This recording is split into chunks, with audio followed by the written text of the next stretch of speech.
ایسا ہوگا کہ ایک حدیث پر کسی ایک وقت میں عمل کریں گے، اور کبھی ایسا ہوگا کہ ہم دوسری حدیث کو دوسرے وقت میں ادا کریں گے۔ عزیزان کرام، ہر ایک کا جو مسلک ہے وہ ان کا اپنا ایک اصول ہے، ان کے اپنے ایک قواعد ہیں، اور جب کوئی چیز قاعدے کو اپنایا جاتا ہے تو اس کے نیچے جو فروعی مسائل آتے ہیں تو اس کے اندر اختلاف کا ہونا طے ہے۔ اور امام ابو حنیفہ رحمۃ اللہ علیہ کا جو مسلک ہے، جس پہ یہاں پہ یا کہہ لیجیے کہ بر اعظم میں اکثریت ان کے فقہ پر عمل کرتی ہے عزیزان کرام، تو ان کا جو مسلک ہے وہ کہتے ہیں کہ احادیث جو آتی ہے، ہم ان احادیث سے اللہ کے رسول صلی اللہ علیہ وسلم جو کہ مقنن ہیں، قانون داں ہیں، قیامت تک کے لیے آئے ہیں، تو یہ اصول جو بنتا ہے وہ کسی ایک خبر واحد یا کسی ایک حدیث سے اصول نہیں بنتا ہے۔ اصول بہت ساری حدیثوں کو رکھ کر کے، قرآن کو سامنے رکھ کر کے، علم میں غور کر کے اس کے بعد اصول بنایا جاتا ہے۔ تو اس لیے ہمارے یہاں جو شرعی اصول بہت ساری احادیث کو رکھ کر کے بنا ہے، ہم اس اصول پر عمل کریں گے، اس لیے کہ یہ جو مسائل ہیں الحوادث ممدودۃ، ان کا کہنا ہے کہ الحوادث ممدودۃ، یہ جو نئے مسائل ہیں جو بار بار پیش آتے رہتے ہیں، ایک محفوظ ہے۔ الحوادث ممدودۃ، یہ بہت زیادہ پیش آتے رہتے ہیں، لیکن والنصوص محدودۃ، جو نص ہے، جو شرعی احکام ہے، جو ہمیں قرآن سے ملتا ہے، ایک بہت محدود ہے۔ اس لیے کہ عزیزان قرآن، قرآن کریم میں جب ہم احکام کی آیتیں ڈھونڈتے ہیں تو جو احکام کی آیتیں ہمیں زیادہ سے زیادہ صرف اور صرف 500 ملتی ہیں، اور جب ہم احادیث کو نکالتے ہیں تو احادیث کو دیکھ کر کے جو احکام نکالا جاتا ہے تو احکام کی حدیث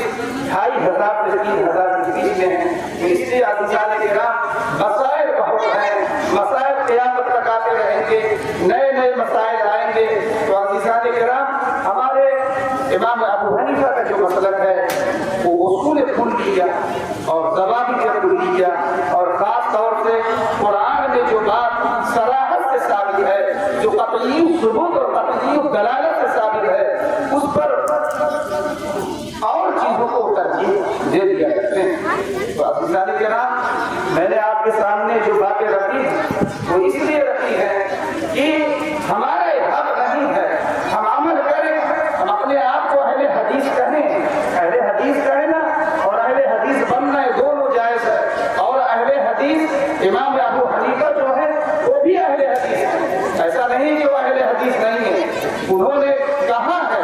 امام مالک اور امام ابو حنیفہ دونوں کا یہ مسلک ہے، الحدیث صحیح ہو بہو کا مذہب، یہ حدیث صحیح ہی میرا مسلک ہے۔ اور ان باتوں کا اختلاف ہو جانا، اگر عزیزان کرام ہم اختلاف پر اعتراض کریں گے تو اعتراض ہمارے اوپر نہیں ہوگا، اس لیے کہ یہ اعتراض حدیث کے اندر سے جو معنی نکلتے ہیں، جو سمجھا جاتا ہے، اسے صحابہ کرام نے سمجھا ہے، صحابہ کرام میں تو جماعت ہوئی ہے، صحابہ کرام کے بعد تابعین، تبع تابعین، ان لوگوں میں ہوئی ہے۔ اگر آپ ہم پر نقل کریں اور اگر ہم آپ پر نقل کریں تو یہ نقل یہاں جا کر کے نہیں ہوتی ہے، یہ برا بھلا کہنا یہاں پر جا کر کے نہیں ہوتا ہے، یہ بہت اوپر تک جاتا ہے۔ اللہ کے رسول صلی اللہ علیہ وسلم کے زمانے میں بتایا تھا، 3 حدیث بیان کروں گا، اب 2 حدیث اور بتاتا ہوں کہ اللہ کے رسول صلی اللہ علیہ وسلم کے زمانے میں صحابہ کرام کہیں پر گئے، اللہ کے رسول صلی اللہ علیہ وسلم نے بھیجا، تو ان میں ایک صحابی ہے، شاید کہ عبداللہ نام تھا، ذہن سے بھول رہا ہے۔ بہرحال میں حدیث کا خلاصہ آپ لوگوں کے سامنے رکھوں کہ جب وہ گئے ہیں تو جہاں پہ گئے ہیں ٹھنڈ وہاں پہ بہت زیادہ تھی، ٹھنڈ بہت زیادہ تھی۔ اب